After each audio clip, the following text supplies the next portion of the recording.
佘詩曼琴晚出席內衣派對，傳聞周麗淇同九雲慧爭鄭嘉穎喎，你有冇留意報道啊？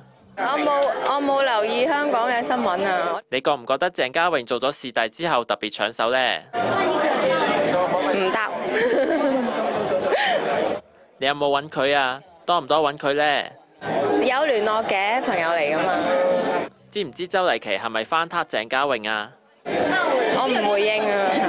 咁你有冇機會翻撻佢呢？哇！喺問天啦，我都唔知啊。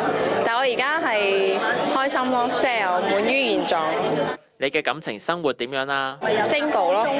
有冇人追你呢？咁啊 OK 啦 OK 啦 OK 啦，好開心啦，有一啲追，開心啦開心啦。追求者嚟自內地定係香港㗎？